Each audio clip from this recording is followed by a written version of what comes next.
Welcome to the Her Story Circle podcast, the podcast that brings you the extraordinary tales of everyday women who are changing the world. I'm your host, Gertrude Mache, and I'd like to acknowledge traditional custodians of the land on which we meet today. I also like to pay my respects to elders, past, present, and emerging. Every week, we dive into the lives, challenges, and triumphs of women from all four corners of the globe. We're here to inspire, enlighten, and connect, sharing stories that uplift and empower.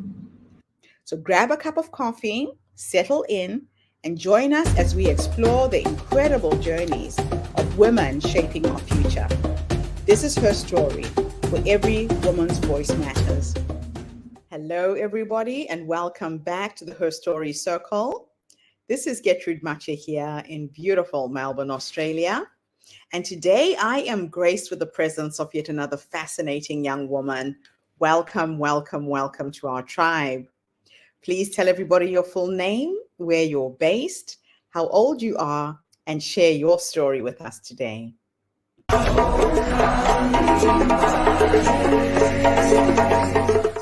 Hello, and thank you for having me. My name is Olivia Johnson. I am 33 years old.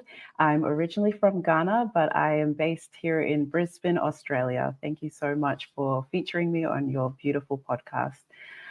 So about me professionally, I have my master's degree in business management, and I have worked in HR managerial positions prior to starting my own company called Olive Solutions, where I provide HR and business management services and consultancy. A little bit about me personally. I am a single parent of 4, 2 girls and 2 boys, aged 13, 8, 6, and 4. So I got pregnant with my eldest child at the age of 19. So I've experienced what it's like to go through teenage pregnancy and being a young single parent at such a young age, So before getting married in my early 20s, then I had my 2 boys who are now aged 8 and 6, and my youngest daughter aged 4, who is also on the autism spectrum. So that's been a little bit of a journey in itself. So I was previously married for 7 years in a marriage that turned out to be quite toxic and involved predominantly emotional and psychological abuse. But it was as I got out of the marriage that I came to find out exactly what emotional and psychological abuse was, and that there was more to domestic violence than just the physical, as I initially thought. And as strange as that may sound, it made me realize just how culturally sheltered I was in acknowledging other forms of domestic violence, such as emotional and psychological, involving the whole power and control, manipulation and gaslighting, etc., that falls under it. So now having to be a sole parent to these 4 kids, manage my business, I had such a fire in me to advocate strongly on the various forms of domestic violence, particularly to cultural and linguistically diverse communities, starting with my own. I met a wonderful lady called Rose who shared a similar story and passion, and together we started Sister Support, where we educate, bring awareness, and advocate for women's matters, particularly in DV and mental health. So we've kicked off strongly this year with our monthly Sisters Self-Care socials, and we have so much more planned for the year. So stay tuned for that and follow Sister Support on social media. So, to summarize some of my experiences, I have experienced sexual abuse when I was a child from the age of 5 to about 9 years old. I've gone through teen pregnancy and being a single parent. And I've gone through domestic violence in the form of emotional and psychological abuse in my previous marriage of 7 years. And now being a single parent again to 4 kids with one recently diagnosed on the autism spectrum, I'm having to now navigate through all of that on my own.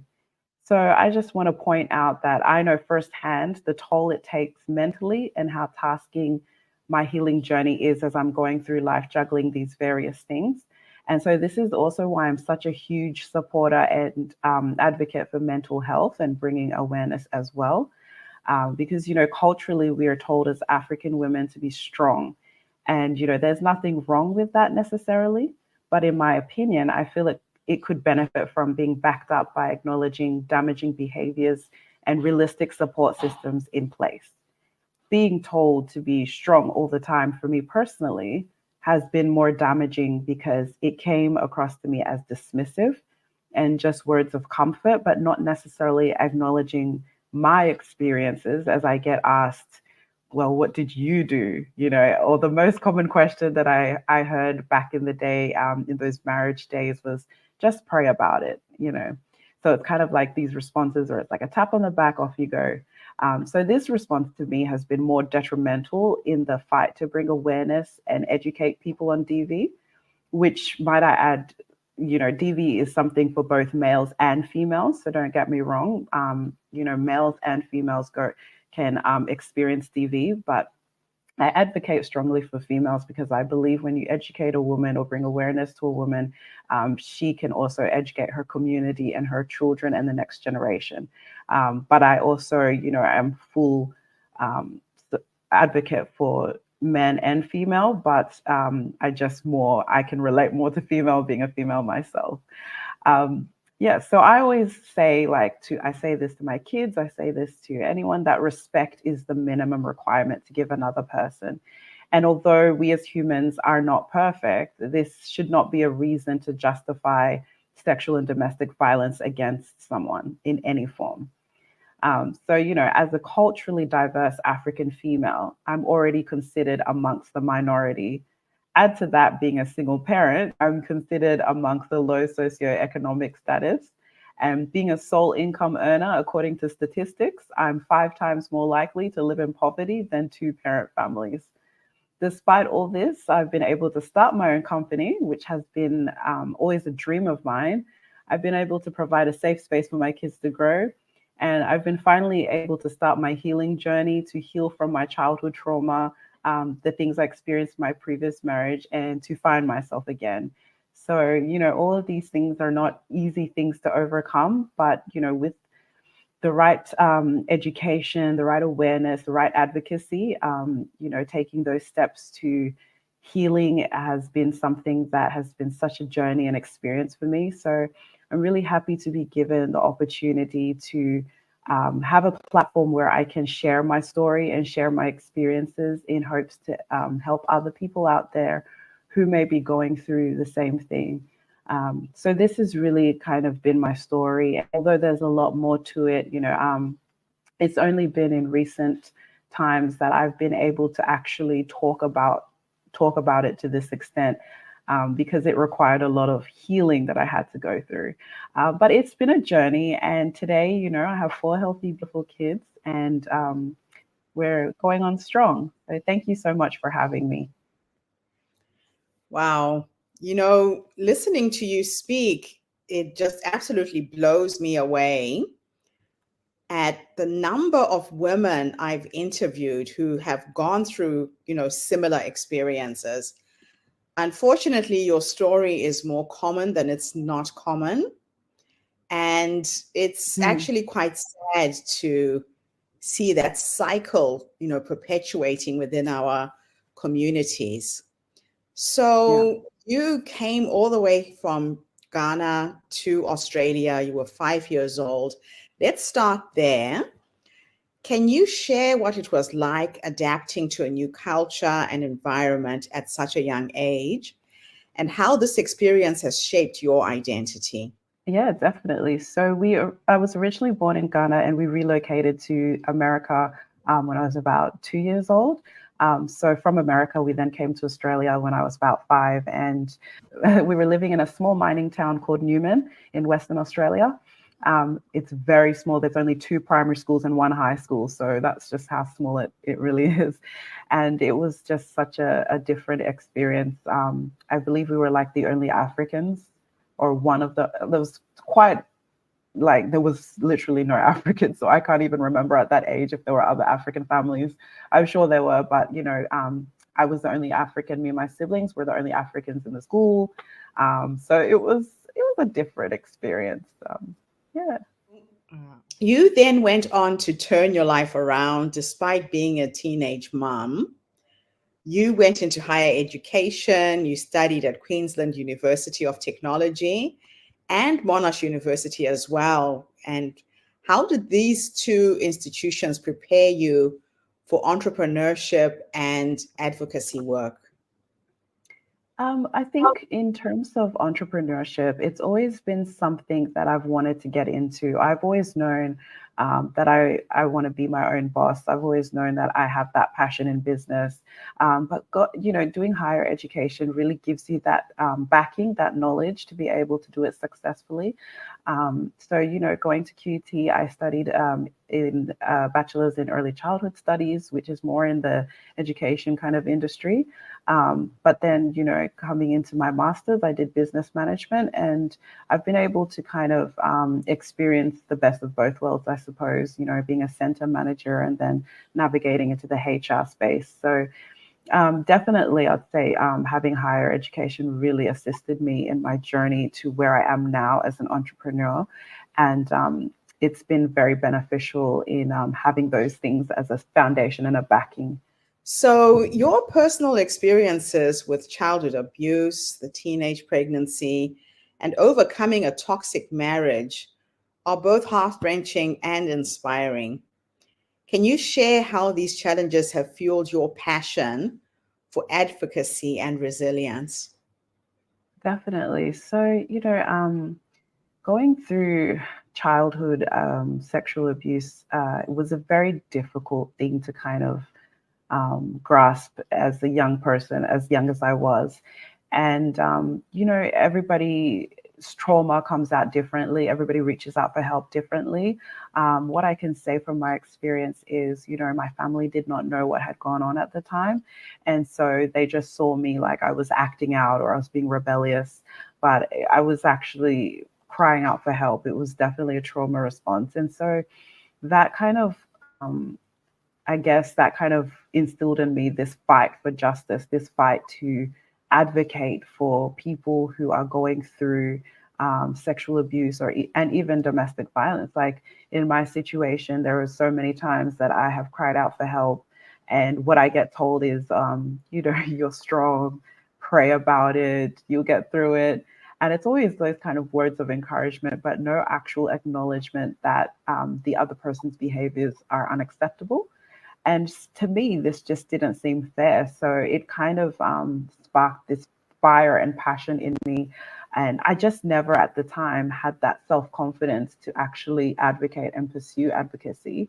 But coming off on my own, I've healed enough to know that it's something that needs to be advocated for, considering I've gone through it in my own journey. I've been in Australia since I was 5 years old, but I still didn't know there were other forms of domestic violence. I didn't know emotional and psychological abuse existed until I went through it myself and got the advocacy and help from social services and organizations that educated me on exactly what I had been going through. Because at the time I knew it was wrong, but I couldn't put words to it. So culturally, it's like, if you're not being beaten and it's not physically shown on you that you are hurt, it's not abuse really. It's more covered up. But emotional and psychological abuse is very real, and the mental toll it takes is very real. And I always say before even physical abuse happens, emotional and psychological abuse has already taken place. So it's just something that I felt needed to have more awareness around. And I know that Australia has been doing a lot of campaigns on that, but I just feel from a culturally and linguistically diverse background. And I just feel like those kind of communities need to hear about it more. And so, coming from someone like myself, I feel like I can make a better impact in relaying that message across. So that's really kind of what sparked my fire for advocacy. So, balancing the demands of being a sole parent, especially with a child on the autism spectrum, while managing your professional responsibilities is not a small feat. What No. has been your approach to achieving this balance, and what lessons have you learned along the way? So my approach to, like, I've always been a big believer in work and life balance. Mm, And I always know that, as a sole parent, your kids are going to need you just that little extra. So that's a part of, why I started Olive Solutions, was so I could have that flexibility and availability to be a parent to my kids, but also to have a professional life. Mm. So I think the biggest thing for me has been maintaining that work-life balance and effective time management. I have always been strict on organizing my time. There's a time for everything, I always say. So, I try and stick with those things and not blur the boundaries. Obviously, sometimes you do have to work, in the nighttime when the kids are sleeping and all of that. But it's a part of building your business. So it's a sacrifice that you kind of make. But for me, as a sole parent, to be able to raise 4 kids, have a professional life, and advocate and do all that I do, it really comes down to extremely effective time management. Your advocacy against sexual and domestic violence is incredibly important. What are some of the key initiatives or programs that you've implemented through your work to combat these issues? Yeah, so me and a friend of mine, we both have similar backgrounds, and like I mentioned, we came together and started Sisters Support. So Sisters Support is really where I channel all my advocacy, um, and that's really where I put in my effort and my soul to bringing awareness and educating women from culturally diverse communities on domestic violence. So we do programs. So far, we've kicked off the year with our Sisters Self Care Socials. So it's a monthly social where women come together. It kind of combats that whole concept of isolation as well, because when you've gone through DV, it's hard to come out on your own and build your life up again. So, some of these women will come out just to have a social life or just to get out of the house. So, we're kind of channeling a little bit of self-care into their awareness. It's a safe space to discuss, important issues to women at the time. So Sisters Support has really just been such a blessing to me. And that's where I kind of channel all my advocacy. In Zimbabwe, we have a saying that your healing starts when you share your story with someone else. A Mm, lot of times, women internalize the experiences they're having, and it manifests in all types of diseases, hypertension, heart mm, failure. So I really commend you for the work that you're doing in creating a safe space for the stories to breathe and to get out of thank you. the individuals that are suffering. Mental well being is a critical aspect of overcoming personal challenges. What are some of the strategies or practices that you found to be helpful in maintaining your mental health and supporting others on their journey? Oh wow! So yes, mental health is a very important issue for me personally too, having gone through it firsthand.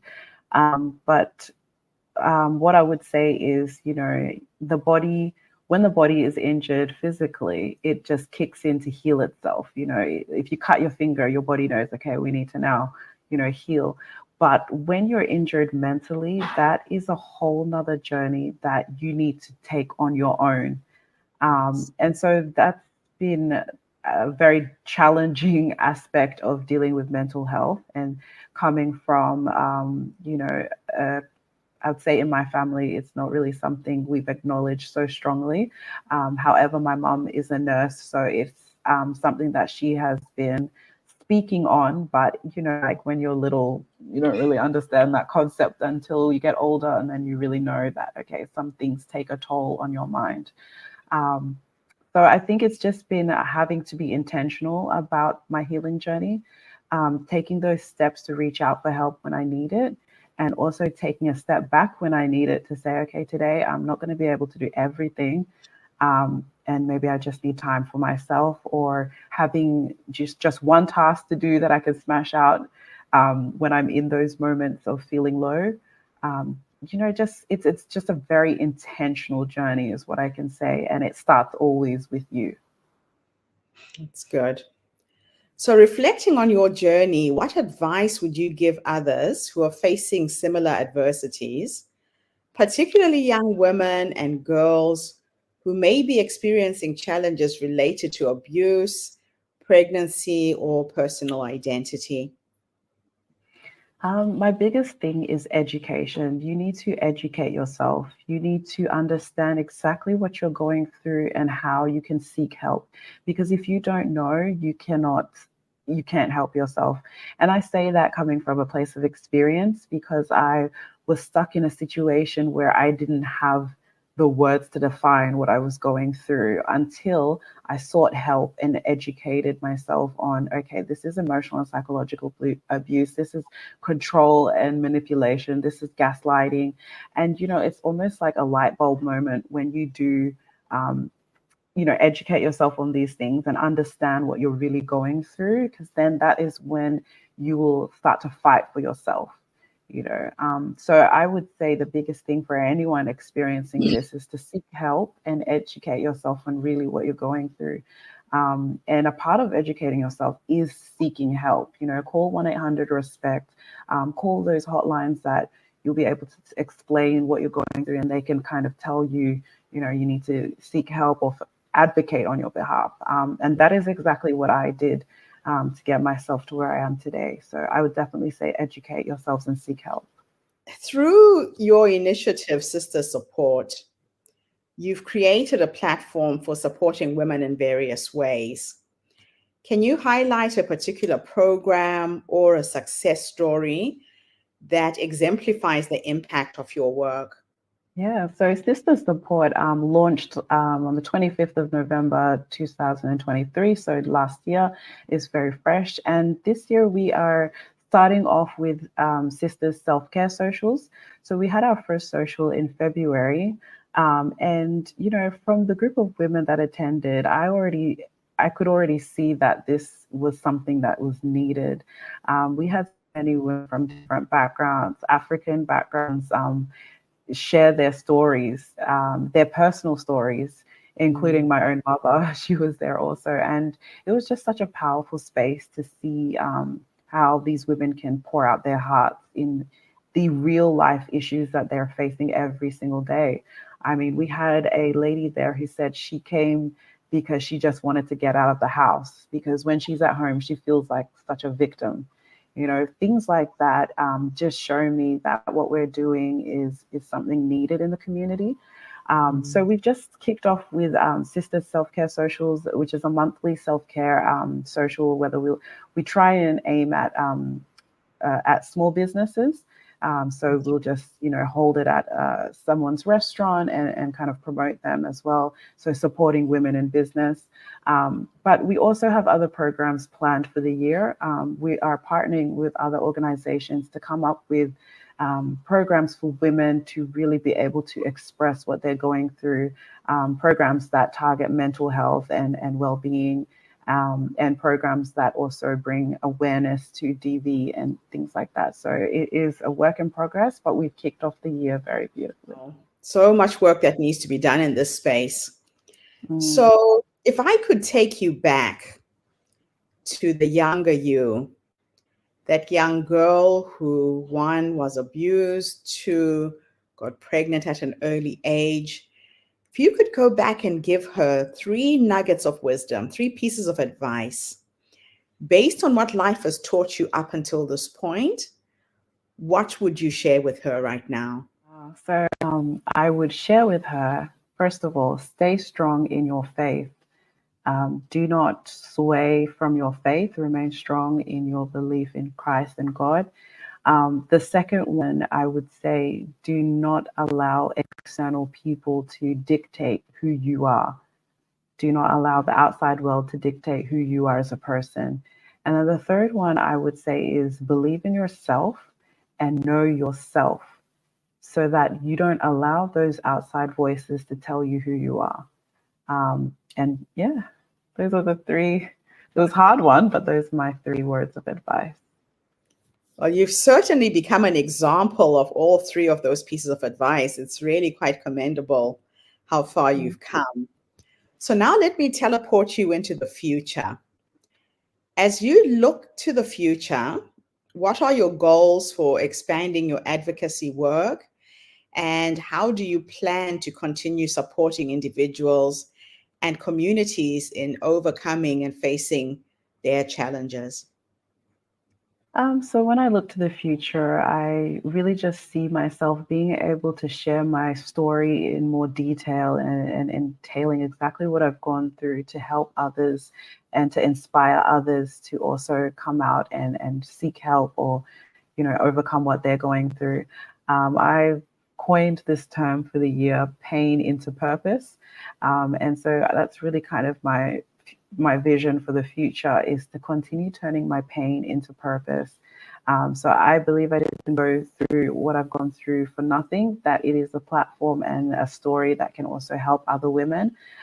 So I'm really keen on just being able to share my story in a bit more in depth because I have a lot of facets that I could use to help others, teen pregnancy, single parent, raising a child on the autism spectrum. All these things are not new to the world. A lot of women are going through similar things, and it'll just be amazing to be able to inspire. So that's really kind of my vision for the future is to continue advocating and inspiring. Now, just to go to talking about parenting a child on the autism spectrum, a lot of children suffer and a lot of parents don't know what to look out for. Hmm. And what was your experience? What made you say something isn't quite right? And you went and sought help in that respect. Yeah, so I think the first thing for me was I've actually worked with children on the spectrum before as an educator, as a support educator. So I already kind of knew the things to look out for. But in my own child, I think the biggest thing was we were calling her name and she was not responding. So initially, I thought it could be an issue with her hearing. We got her hearing checked, and it wasn't so much of the hearing issue.